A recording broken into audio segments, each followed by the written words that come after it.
আসসালামু আলাইকুম রহমতুল্লাহ। আমি ডাক্তার জাহিদ হাসান। আজকে আলোচনা করব যে আপনারা যারা টিউমারের সমস্যায় ভুগছেন তাদের সমস্যার সমাধান নিয়ে খুবই গুরুত্বপূর্ণ এবং সংক্ষিপ্ত আলোচনা করার চেষ্টা করব। যারা শরীরে বিভিন্ন জায়গায় টিউমার নিয়ে খুব অসুবিধায় আছেন অথবা চিন্তা করছেন কি করবেন তাদের জন্য আসলে আজকের ভিডিওটা। যে আপনার শরীরে যেকোনো জায়গায় টিউমার হোক, অর্থাৎ ব্রেনে টিউমার হোক, আপনার হচ্ছে জরায়ুতে টিউমার হোক, স্তনে টিউমার হোক, গলায় অথবা অর্থাৎ শরীরে যেকোনো জায়গায় যদি টিউমার হয়, স্বাভাবিকভাবেই এটা একটা দুশ্চিন্তার কারণ। কারণ হচ্ছে যে টিউমারের আমরা জানি যে টিউমার ২ প্রকার। একটা হচ্ছে বিনাইল, একটা হচ্ছে মালিগনেন্ট। তো আমরা তো আর জানি না আসলে বিনাইল টিউমার না মালিগনেন্ট টিউমার, অর্থাৎ ভালো টিউমার না খারাপ টিউমার। যদি ভালো টিউমার হয় তাহলে তো তেমন কোনো ক্ষতি নেই। কিন্তু খারাপ টিউমার হলে এটা আস্তে, আস্তে ক্যান্সার রূপ ধারণ করতে পারে। সুতরাং এবং আমরা জানি যে ক্যান্সারের আ আগের ধাপ হচ্ছে টিউমার। সুতরাং টিউমার হলে অলসতা করা বা অবহেলা করার কোনো সুযোগ নেই। কিন্তু আসলে টিউমার হলে আমরা কি করব? অনেক মেয়েরা দেখা গেছে জরায়ুতে টিউমার হচ্ছে, তার বিভিন্ন সমস্যা হচ্ছে কিন্তু সে লজ্জায় কাউকে বলছে না। একটা সময় সেটা আরো জটিল আকার ধারণ করছে। অনেকের স্তনে টিউমার হচ্ছে, সেটা আস্তে, আস্তে জটিল হয়ে যাচ্ছে। তখন সে হয়তো তার লজ্জার কারণে বা গোপনীয় বিষয়ের কারণে সে কাউকে বলছে না। কিন্তু একটা সময় জটিল আকার ধারণ করছে।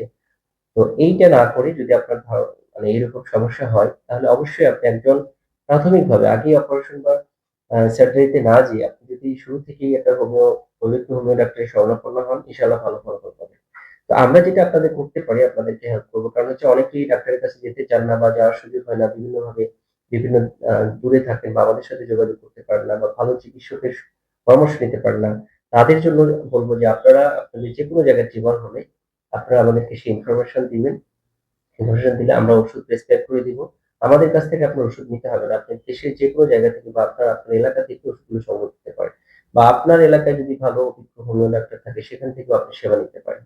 তো এজন্য আ কোন ধরনের হতাশা না হয়ে ১ম এই সার্জারিতে না যেয়ে, কারণ একটা মেয়ে যখন অনেকেই থাকে আনমেরিড অবস্থায় কিন্তু তার জরায়ুতে টিউমার হতে পারে বা তার স্তনে টিউমার হতে পারে বা এর চেয়ে ক্রিটিক্যাল টিউমার যেটা ব্রেইনে টিউমার হতে পারে। তখন সার্জারি করলে ব্রেইন টিউমার অধিকাংশ ক্ষেত্রেই কিন্তু এটা মানে সাকসেস হয় না। আপনারা এটা যারা ব্রেইন টিউমারে ভুগছেন তারা খোঁজ নিয়ে তারপরে অপারেশনে যাবেন।